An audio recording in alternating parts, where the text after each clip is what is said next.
오늘 봉독한 말씀을 가지고 토설하라라고 하는 제목으로 말씀을 하도록 하겠습니다.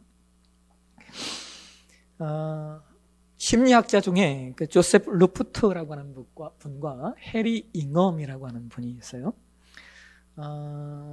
이분들의 이론 가운데 아주 유명한 이론이 사람의 마음속에는 4개의 창이 있다라고 하는 이론입니다. 사람들은 이것을 보편적으로 조해리의 창이라고 말하는데요. 이 말은 조셉의 조와 그 다음에 해리의 해를 따서 이제 붙인 명칭입니다.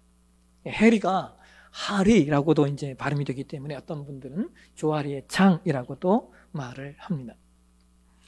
조셉 루프트와 해리 잉엄은 사람의 마음속에 4개의 창이 있다라고 말합니다. 그것을 이제 그가 공개된 창, 눈먼 창, 숨겨진 창, 미지의 창이라고 말하는데요. 여러분, 여기 창이라고 하는 것은 사람의 내적 자아를 이제 말하는 것이라서 또 이것을 공개된 자아, 눈먼 자아, 숨겨진 자아, 그리고 미지의 자아라고도 설명을 합니다.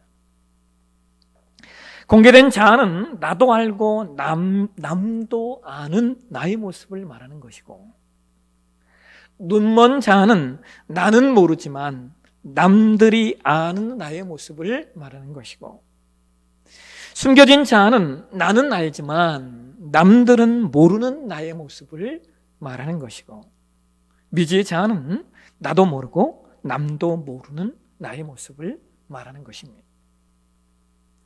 이 4가지 창, 이 4가지 자아 중에 사실상 가장 중요한 것은 눈먼 자아와 숨겨진 자아입니다. 왜냐하면 공개된 자아는 어차피 다 알고 있는 것이고, 미지의 자아는 어차피 서로 간에 다 모르기 때문입니다.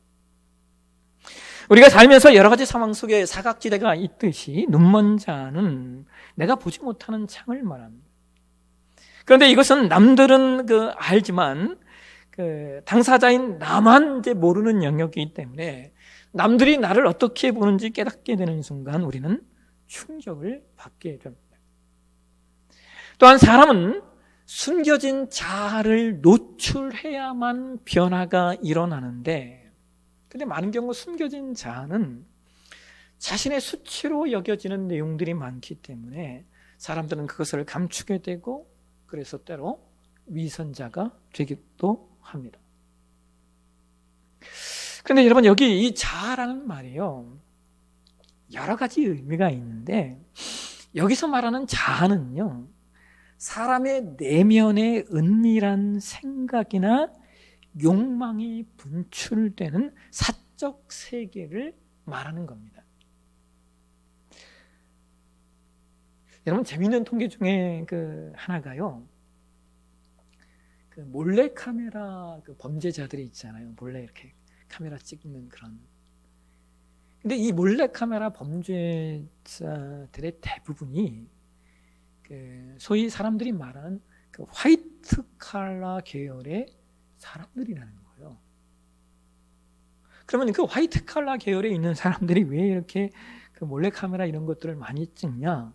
그 이유 중에 하나가 은밀한 접대를 받아본 적이 있기 때문이라는 겁니다. 은밀한 접대. 여러분, 이게 뭔지 이해하시죠? 그런데 이 은밀한 접대 문화가 왜 없어지지 않느냐?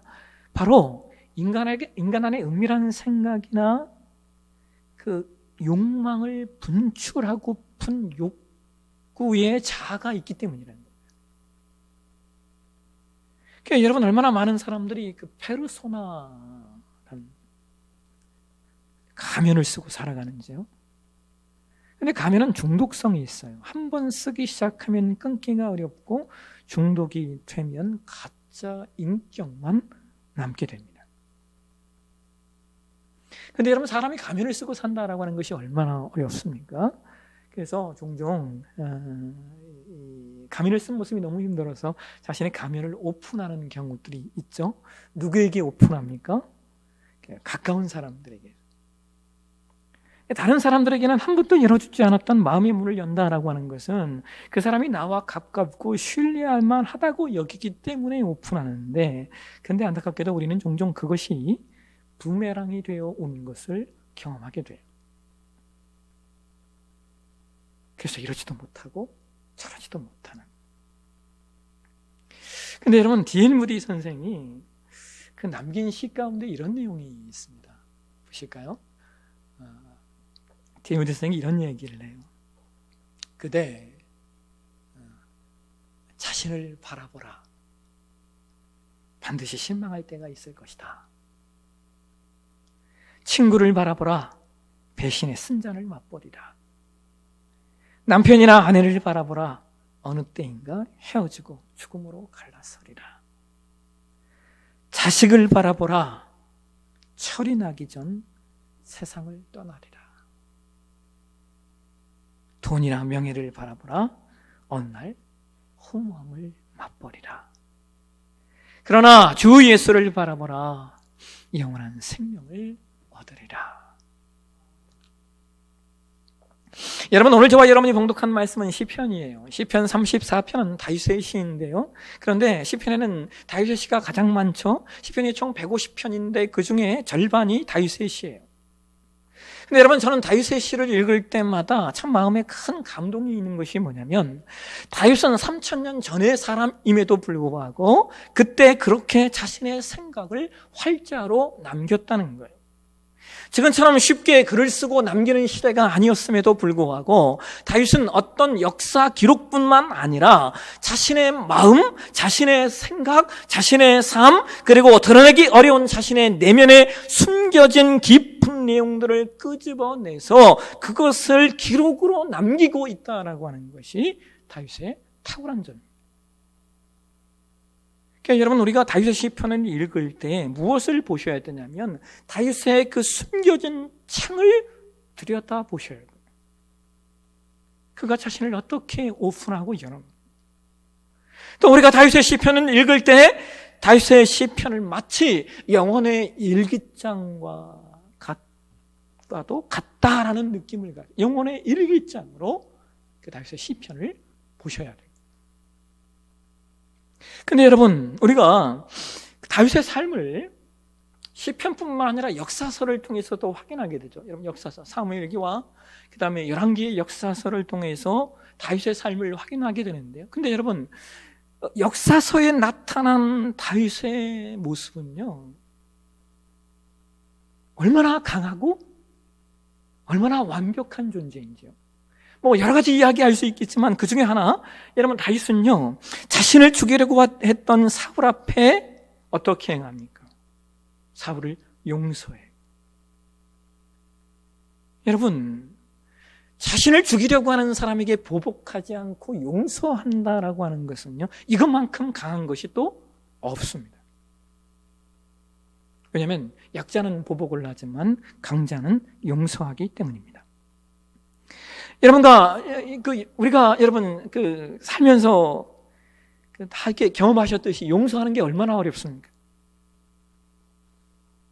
보편적인 사람의 마음에는요 복수할 수가 없어서, 복수하고 싶은데 복수할 수가 없어서, 또는 복수하면 나 자신에게 더 큰 피해가 올까 봐 어쩔 수 없이 보복을 못하는 것이지, 사람의 심리에는 보복하는 것과 보복하려는 마음이 훨씬 더 쉽고 강하게 마련입니다.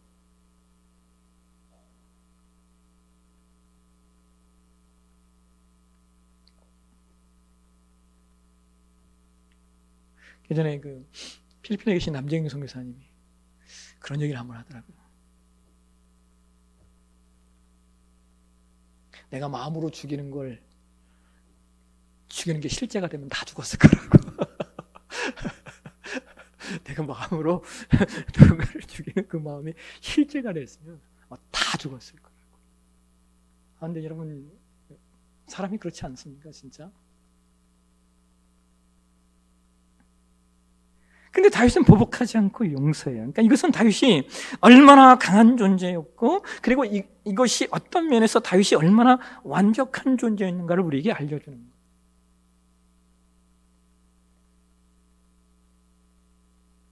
근데 여러분, 그럼에도 불구하고 우리가 역사서가 아닌 시편을 통하여 만나는 다윗은 어떠합니까? 여러분, 시편을 통하여 만나는 다윗이 완벽합니까? 시편을 통하여 만나게 되는 다윗이 강합니까?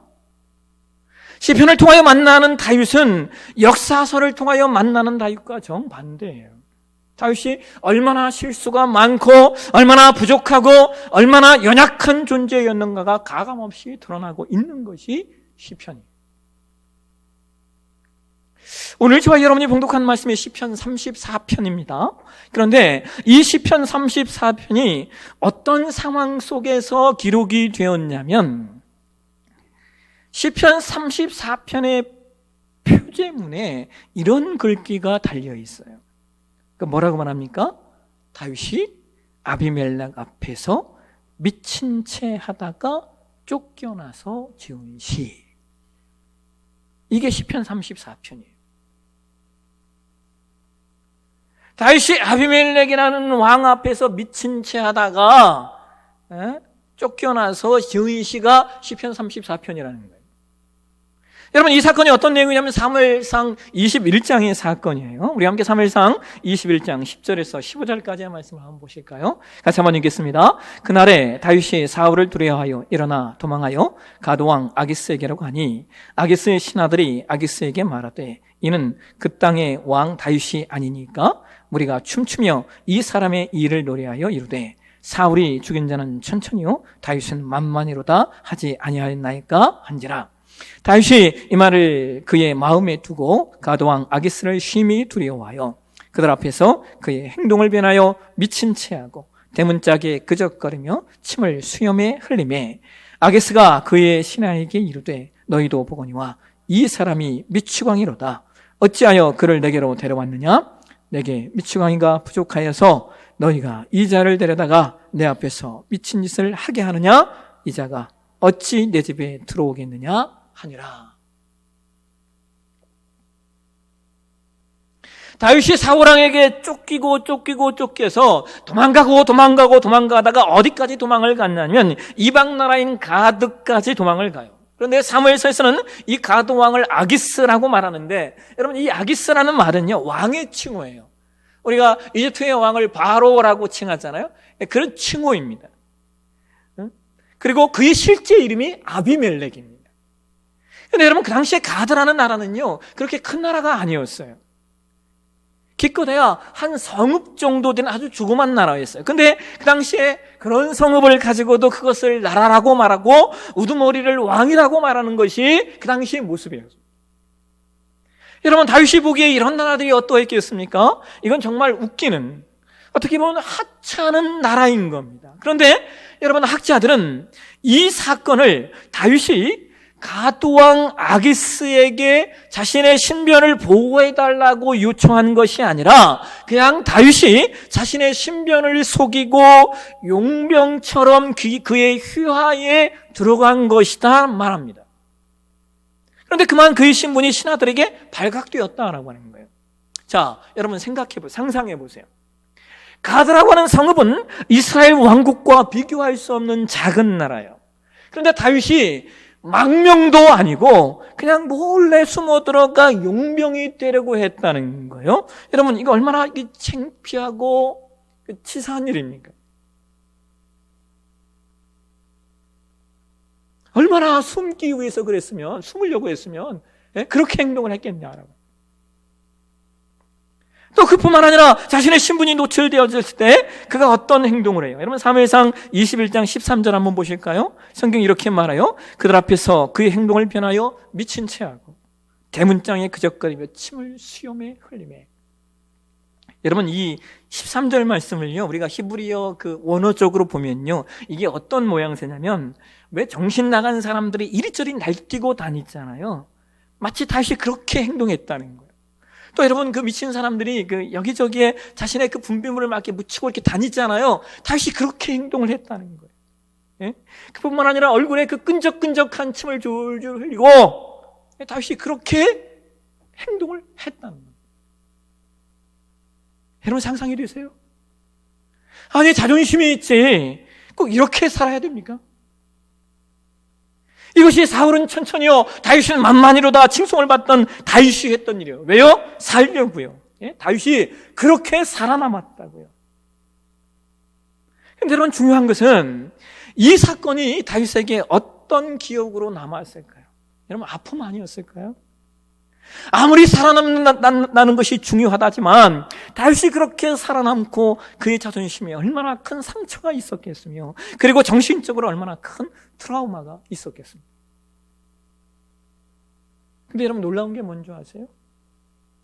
시편 34편이 다윗이 바로 그 상황 가운데 쓴 시라고 알려주고 있는데, 참 놀라운 건 여러분, 우리가 표제문에 그 기록이 없었다면 이 시편 34편이 그런 상황 가운데 쓴 시라고는 전혀 느껴지지가 않아요. 1절에서 3절 말씀을 보실까요? 다시 뭐라고 말해요? 내가 여호와를 항상 송축하며 내 입술로 항상 주를 찬양하리이다. 내 영혼아 여호와를 자랑하리니 건고한 자들이 이를 듣고 기뻐하리로다. 나와 함께 여호와를 광대하시다 하며 함께 그의 이름을 높이세. 여러분, 이것이 미친 채 하다가 겨우 살아 쫓겨난 사람이 쓴 시라고 생각이 되십니까? 이 시의 느낌은요, 무슨 큰 영광과 승리를 얻은 다음에 나올 법한 내용이에요.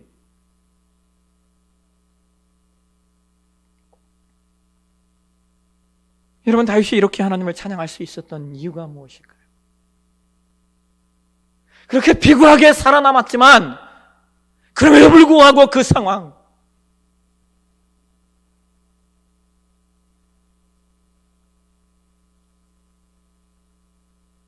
자신의 자존심이 깡그리 무너지고 모든 것이 포기되어지는, 그렇게 살아남았음에도 불구하고 다윗이 이렇게 하나님을 찬양할 수 있는 이유가 뭐냐는 거예요. 4절과 6절을 보실까요? 우리 이 말씀 세번역 성경을 한번 보시겠습니다. 같이 한번 읽겠습니다. 내가 주님을 간절히 찾았더니 주님께서 나에게 응답하시고 내 모든 두려움에서 나를 건져내셨다. 주님을 우러러보아라. 내 얼굴에 기쁨이 넘치고 너는 수치를 당하지 않을 것이다. 이 비천한 몸도 부르짖었더니 주님께서 들으시고 온갖 제한에서 구원해 주셨다. 여러분, 다윗이 그렇게 비참하게 살아남아 하나님을 찬송할 수 있었던 이유는 다른 게 아니에요. 다윗이 그 상황 속에서도 하나님을 찬양할 수 있었던 이유는 다윗이 하나님을 찾고 부르짖고 하나님 앞에 기도할 수 있었기 때문이에요. 누가 봐도 수치인데 그것이 수치가 되지 않고 다윗의 얼굴에 기쁨이 넘칠 수 있었던 것은 다윗이 주님을 우러러 볼 수 있었기 때문이고, 그 주님이 다윗의 기도를 들으시는 분임을 다윗이 알았기 때문이에요. 그러니까 여러분, 신자에게 기도는요, 그 어떤 상황과 환경과 여건과 처지를 이겨내고 뛰어넘을 수 있는 가장 강력한 무기가 되는 거예요. 다윗이 그 처절한 환경 속에서 무너지지 않고 자신을 지킬 수 있었던 단 하나의 이유는 바로 기도 때문이라는 거예요. 여러분, 누가복음 18장에 성경에 이런 말씀을 하고 있어요. 누가복음 18장 한번 보실까요? 1절에서 8절까지 말씀입니다. 우리 한번 같이 한번 말씀 읽도록 하겠습니다. 예수께서 그들에게 항상 기도하고 낙심하지 말아야 할 것을 비유로 말씀하여 이르시되, 어떤 도시에 하나님을 두려워하지 않고 사람을 무시하는 한 재판장이 있는데, 그 도시에 한 과부가 있어 자주 그에게 가서 내 원수에 대한 나의 원한을 풀어주소서 하되, 그가 얼마 동안 듣지 아니하다가 후에 속으로 생각하되 내가 하나님을 두려워하지 않고 사람을 무시하나 이 과부가 나를 번거롭게 하니 내가 그 원한을 풀어주리라. 그렇지 않으면 늘어와서 나를 괴롭게 하리라 하였느니라. 주께서 또 이르시되, 불의한 재판장이 말한 것을 들으라. 하물며 하나님께서 그 밤낮 부르는 택하신 자들의 원한을 풀어주지 아니하겠느냐? 그들에게 오래 참으시겠느냐? 내가 너희에게 이르노니 속히 그 원한을 풀어주리라. 그러나 인자가 올 때에 세상에서 믿음을 보겠느냐 하시니라. 여러분, 우리는 이 누가복음 18장 이 말씀을 보편적으로 어떻게 해석을 하냐면요, 과부처럼 그렇게 강청하면 기도가 응답이 된다라는 식으로 해석을 해요. 근데 여러분, 이 말씀은 그런 말씀이 아니에요. 왜냐하면 이 말씀을 자칫 잘못 해석하면요, 하나님을 악한 죄판관보다 못한 존재로 만들 수 있기 때문에 그래요. 여러분, 하나님은 귀찮아서 우리의 기도를 들으시고 귀찮아서 우리의 기도를 응답하시는 분이 아니에요. 그래서 7절에 예수님이 하물며라고 말씀을 하셔요. 그리고 오늘 본문의 중요한 내용이 뭐냐? 여러분, 예수님이 기도에 관한 말씀을, 누가복음 18장에 기도에 관한 말씀을 하시다가 8절에 이런 말씀을 가지고 오고 계셔요. 8절에 뭐라고 얘기합니까? 그러나 인자가 올 때에 세상에서 믿음을 보겠느냐? 자, 여러분 보세요. 왜 기도에 관한 말씀을 하시다가 갑자기 믿음에 관한 말씀을 가지고 나오시는 것일까요? 이것은 인자가 올 때에 믿음의 사람 누구예요? 기도하는 사람. 인자가 올 때에 기도하는 믿음의 사람을 찾을 수 있겠느냐 말씀하시는 거예요. 그러니까 무슨 말입니까? 기도가 곧 믿음이라는 거예요. 믿음. 그러니까 여러분, 이 말씀은요, 우리가 하나님께 강청하라고 말씀하시는 의미의 내용보다는 예수님이 우리에게 강청하시는 거예요. 무엇을 말입니까? 제발 좀 기도 좀 하라고.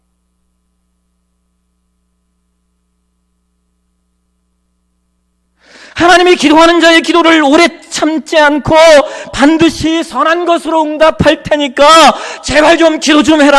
기도하는 것이 믿음이다 라고 말씀하시는 거예요. 우리에게 강청하라가 아니라 예수님이 지금 우리에게 강청하고 계시다고요. 뭘? 제발 좀 하나님의 사람 아니냐? 기도 좀 해라.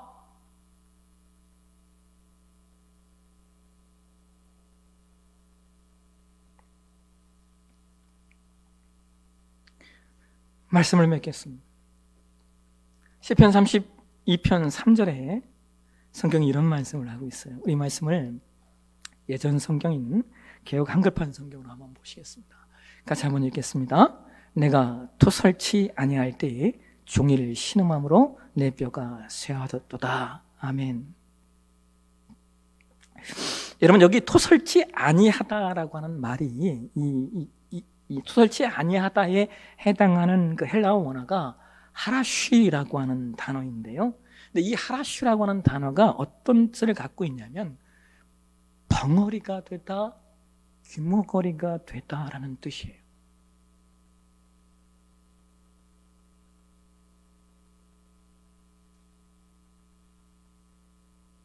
그러니까 하나님 앞에 토설하지 않는다라고 하는 건 어떤 의미라는 거예요? 신자가 하나님 앞에 영적 귀머거리가 되었다는 거예요. 하나님 앞에 토설하지 않는다라고 하는 것은 신자가 하나님 앞에 영적 벙어리가 되었어요. 여러분, 어떻게 하나님의 백성이 하나님 앞에 영적 귀머거리로, 하나님 앞에 영적 벙어리로 살 수 있겠습니까? 신자는 하나님 앞에 영적 청각장애인이, 영적 언어장애인이 될 수 없습니다.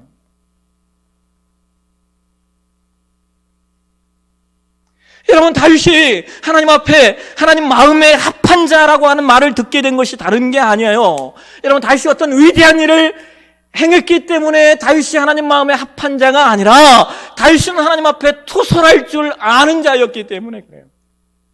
다윗은 하나님 앞에 자기의 내면의 깊은 것들을 내어놓을 수 있었고, 다윗은 하나님 앞에 기도로 토설하고 주님의 음성을 들었기 때문에 하나님 앞에 하나님 마음에 합한 자가 되었던 거예요.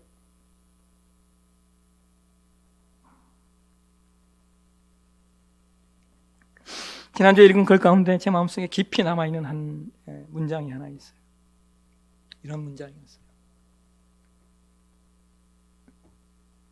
남의 말을 듣고 떠드는 자는 미련한 자가 된다. 추측이 난무하면 평안이 깨진다. 세상이 시끄러울 땐 입을 닫아라. 그리고 무릎을 꿇어라.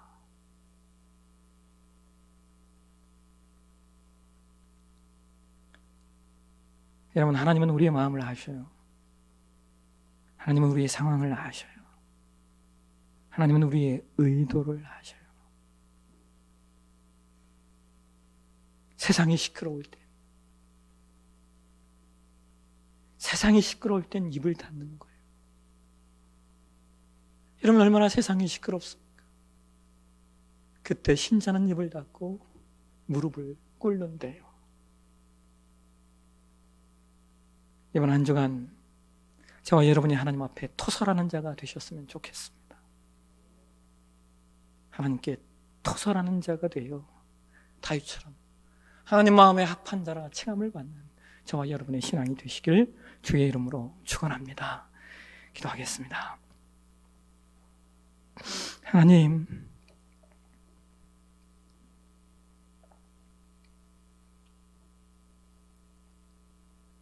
우리의 마음을 주님 앞에 내어놓길 원합니다. 우리의 마음을, 우리 내면의 깊은 것들을 내가 누구에게 내어놓을 수 있겠습니까? 그러나 하나님은 하시기에